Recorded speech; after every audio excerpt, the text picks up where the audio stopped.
సీతాదేవి యొక్క చరిత్ర అత్యద్భుతమైన చరిత్ర అన్నాడు ఆయన.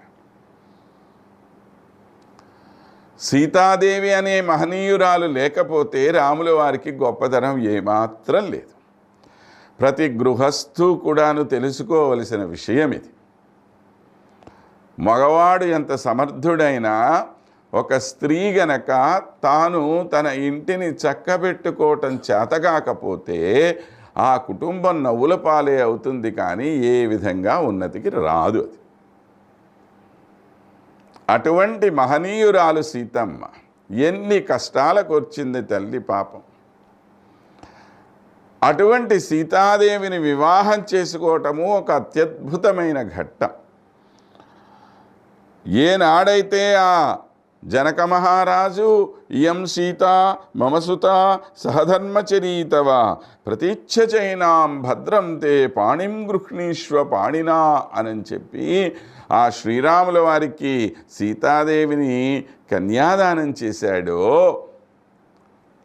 ఆ ఘట్టం ఏదైతే ఉందో అది కదా ఈ లోకం మొత్తానికి కూడా ఒక కొత్త దిశ నిర్దేశం చేసినటువంటి క్షణం. సీతారాములనేటువంటి ఆదర్శ దంపతులు ప్రపంచానికి ఎన్ని యుగాలు మారినా సరే ఆదర్శంగానే నిలుస్తారు. అది వారికి ఉన్నటువంటి గొప్పతనం. రాముల వారు ఎన్ని కష్టాలు తాను ఎదుర్కోవటానికి సిద్ధపడినా ముందుగా అగ్రతస్తే గమిష్యామి మృద్దంతి కుశకంటకాని అని చెప్పి, ఏమయ్యా నీకన్నా ముందు నేను వెళ్తూ ఉంటాను, నీ దోవలో ఉండేటువంటి ముళ్ళని నేను తొలగిస్తూ పోతాను అని చెప్పి వాగ్దానం చేసి రాక్షస సంహారానికి అంతటికీ కూడా నాందిగా అమ్మవారు ముందు వెళ్ళింది. తర్వాత ఆమెని అనుసరించే వెళ్ళాడు శ్రీరామచంద్రుడు. రామాయణాన్ని గమనించండి. కనుక సీతమ్మ లేనిదే రాముల వారికి గొప్పతనం లేదు.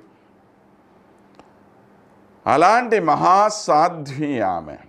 నిరంతరము రామనామాన్ని జపించటం, రాముల వారిని తన మనస్సు నిండా నింపుకోవటం తప్ప ఇతరమైనటువంటిది ఏ ఆలోచన ఆ మనస్సులోనికి రానివ్వని మహనీయురాలు ఆమె.